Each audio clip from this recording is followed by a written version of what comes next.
dɔgɔkun nata baara tɛ Point G. Ni maa o maa k'aw ma a ye na a ye ticket ta aw ka taa dɔgɔtɔrɔ bɛ sɔrɔ dɔgɔtɔrɔ dɔw bɛ se ka na dɛ mais a y'a faamu ko Point G lundi ka taa juma nata grève de bɛ yen. An bɛ Point G yan bi an nana parce que coordination des syndicats o ye journalistes wele pour que an bi gɛlɛya min na k'a f'u ye parce que an bi ka grève dɔ de boloda grève mun bɛ na daminɛ tɛnɛndon nata septembre kalo tile 19 ka taa vendredi septembre kalo tile 23. Donc o kɛkun ye mun ye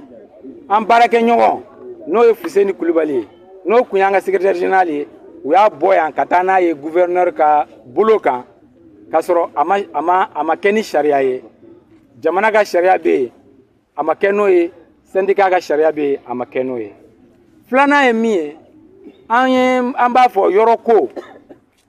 k'a ta 2006 ka na 2011 la a fɔra ko Point G baarakɛlaw ka wariw fara ɲɔgɔn kan pour que yɔrɔ dɔ ka ɲini ka d'u ma Bamakɔ dafɛ ou bien Bamakɔ kɔnɔ pour que u ka se ka yɔrɔ sɔrɔ k'a jɔ.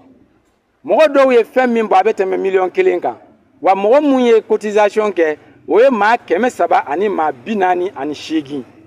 nka bi maa 100 ani maa 46 ɲɔgɔnna bɛ yen olu ka yɔrɔ ko ma ɲɛnabɔ. Dɔw tanyana dɔw taara retraite la u m'u ka yɔrɔ sɔrɔ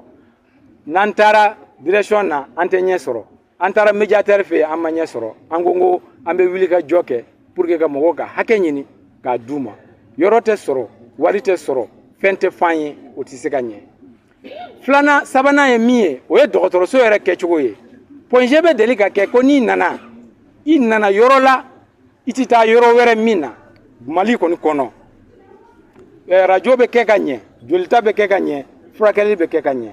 nka an nana ye san laban ninnu na n'i nana Point G a bɛ f'i ye de ko t'i ka analyse kɛ yɔrɔ wɛrɛ u b'a fɔ aw ye ko dɔgɔtɔrɔ de b'aw bila ka taa dɔgɔtɔrɔ t'aw bila ka taa dɛ dɔw yɛrɛ de tɛ kɛ yan bi hali ni mɔgɔ bɛ na opérer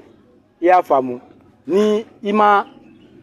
n'i kan ka jolita min kɛ a tɛ se ka kɛ. Y'a faamu an tulo b'a la an wililen nin tile filanin na ka fɛn fɔ an tulo b'a la k'u nana ni mɔgɔ ye pour que ka appareil labɛn n'o labɛnna n'a o fana kibaru nana an b'a fɔ aw ye. N'i ye yɔrɔ lajɛ yɔrɔ nɔgɔlen don a lajɛ fleurs tɛ tigɛ manaw fili-fili don yɔrɔw bɛɛ nɔgɔw bɛ yɔrɔ bɛɛ donc an ko o ni furakɛli tɛ se ka ɲɛ an man ka hakɛw ɲini mais banabaatɔw fana ka hakɛ bɛ yen an bɛ wuli ka jɔ kɛ o la. Ani fana conseil d'administration na an ye mɔgɔ 2 suganti mais u bannen don hali bi an ka o mɔgɔ 2 ninnu ka sigi o bulon kɔnɔna na pour que ka Point G kunkankow fɔ san nata ninnu na donc o de la an wulila an y'an damakasi kɛ an ye ɲɔgɔnyew ɲini an ye grève alerte kɛ u ma fɛn f'an ye donc o de la an fana ko an b'an ka grève maintenu dɔgɔkun nata baara tɛ Point G. Ni maa o maa k'aw ma a ye na a ye ticket ta aw ka taa dɔgɔtɔrɔ bɛ sɔrɔ dɔgɔtɔrɔ dɔw bɛ se ka na dɛ mais a y'a faamu ko Point G lundi ka taa juma nata grève de bɛ yen i y'a faamu ni yɔrɔ wɛrɛ ko b'aw ye ko n'aw yɔrɔ wɛrɛ b'aw kɛrɛfɛ a ye taa aw ka furakɛli kɛ yen u bɛ n'aw nɛgɛn k'aw ka ticketw minɛ k'a sɔrɔ baara tɛ kɛ donc an b'a ɲini mɔgɔw fɛ u k'a faamu an bɛ an ka hakɛw ɲini an b'u ka hakɛw ɲini an ni olu ye gese ani falew de ye n'an fara olu bɛ girinti